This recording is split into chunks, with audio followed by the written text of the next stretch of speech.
Okay, I'm gonna give you guys a heads up right now. I hope you have my notifications on for today because, guys, I think I might get out 2 to 3 videos out to you guys today because there's just so much news to cover, and the NBA trade deadline is 2 days away. I think I'm probably gonna be going live for the NBA trade deadline, by the way. So before we get started, guys, if you're an NFL fan, make sure you're subscribed to my NFL channel, Microphone. I'm gonna have another video out there for you guys today as well. It's the pinned comment, the profile that's posting the pinned comment in the comment section down below. And I'm not sure, I wanted to get your opinion on this in the comment section. I'm thinking of doing another major giveaway, but I'm not sure if this is in bad taste or not, so I needed to get your opinion.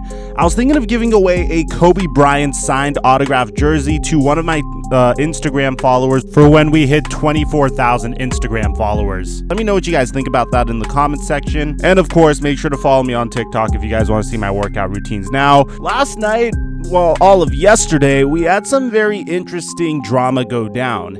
And it's been a while since we actually covered drama on this channel, but I'm going to do my best to catch you guys up. So, to give you a whole background to this situation, if you remember, the past couple of videos I made on the Memphis Grizzlies and the Golden State Warriors had to do with the fact that, yeah, the Grizzlies are trying to trade Andre Iguodala, but it doesn't really make sense because I feel like Andre Iguodala would be such a good fit for the Memphis Grizzlies right now.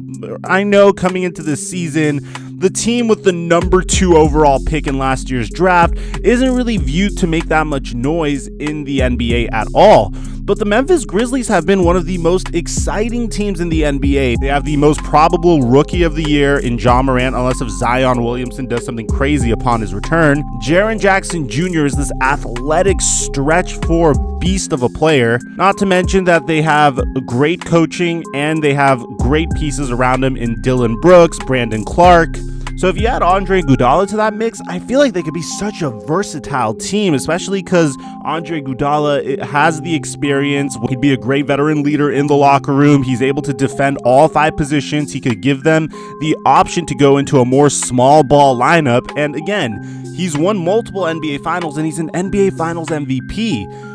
Who better to help a locker room reach their potential way quicker and further the development of a team than Andre Iguodala? Well, you see, there's a huge problem with this. So, in the offseason, Andre Iguodala gets traded from the Golden State Warriors to the Memphis Grizzlies in a salary cap dumping move, which makes sense because he's getting paid $17 million, he's 36 years old, and it appears as if the Warriors are going through a new regime. Sean Livingston's retiring, Kevin Durant is leaving, so it makes a lot of sense why the Golden State Warriors would do this. Plus, Andre Iguodala only has 1 year on his contract, I believe, and he's able to be a free agent next year. Now, you have to understand, I feel like this entire drama is a result of Andre Iguodala's impression of the Memphis Grizzlies and a lot to do with his age. You have to understand that when you're going from competing for championship rings to the team that won the 2nd pick in the NBA draft this year, you're not going to be the happiest guy, especially if you're 36 years old.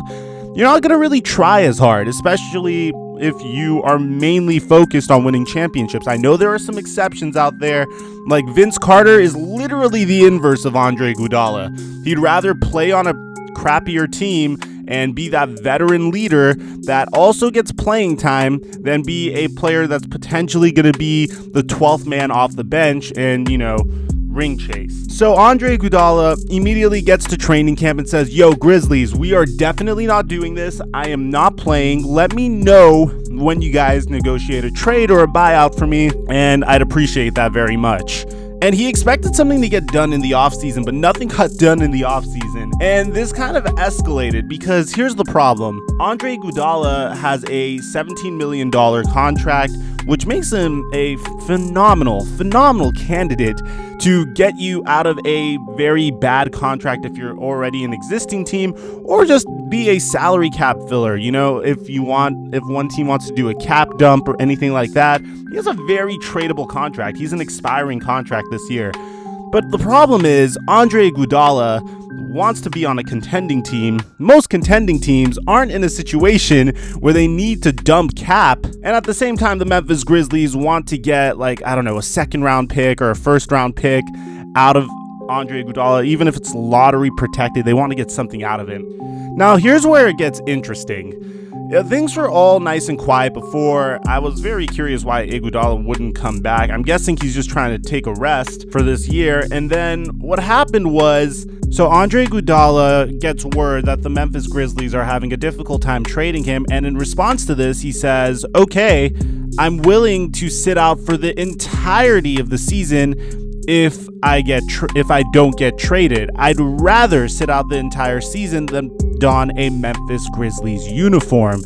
And in response to this, Dillon Brooks, and God bless whoever the heck asked Dillon Brooks this question, Dillon Brooks was asked about Andre Iguodala, and he responded in an interview last night saying, I can't wait till we find a way to trade him so we can play him and show him what Memphis is really about. Ja Morant, I guess we could all agree Ja Morant is literally the face of the Memphis Grizzlies franchise. He's been doing wonderful out there. Literally retweeted it with this emoji, pretty much saying he agrees with Dillon Brooks.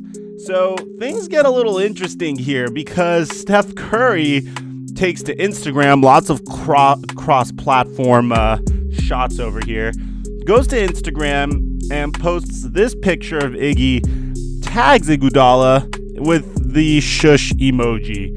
And this, I think, is by far the most savage thing I have ever seen any player do.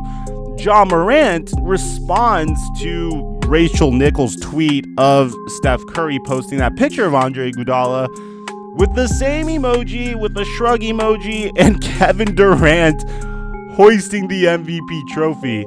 But at the same time, Ja Morant kind of did it in a respectful way, and which is really funny because you typically see Kevin Durant involved in Twitter drama, but this time it's Ja Morant.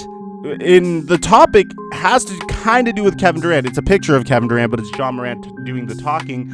And some guy says, what's funny is that Ja thinks it's sweet. Steph and Clay are killers. He hasn't witnessed it yet, but he will. And Ja Morant responds very respectfully, by the way. He says, didn't say they weren't killers. Didn't say I wasn't a fan of their game either, but I'm a killer too. And Ja Morant also tweeted out in 2015, Curry got a ring. Hashtag #OhYeah100. People were telling him to delete this tweet, and Ja Morant said, delete it for what? If you scroll down my Twitter, you'll see me talking about Curry a lot, probably some other players too. I was a fan and still a fan, but I'm not scared of him. Which is what exactly the mentality you should be, especially if you're potentially a future face of the league. And I don't blame Ja Morant and Dillon Brooks for feeling the way they do.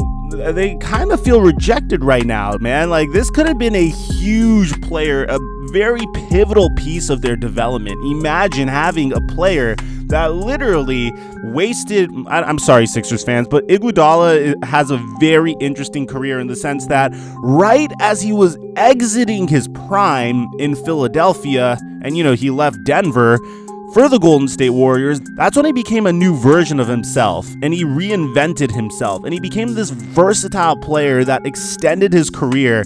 When he was younger, I believed that Andre Iguodala was only going to be this athletic player that kind of reminds me of Rudy Gay back when Rudy Gay was athletic and he didn't have all of his injuries. And then once his athleticism was sapped from him, he wasn't going to be that important anymore.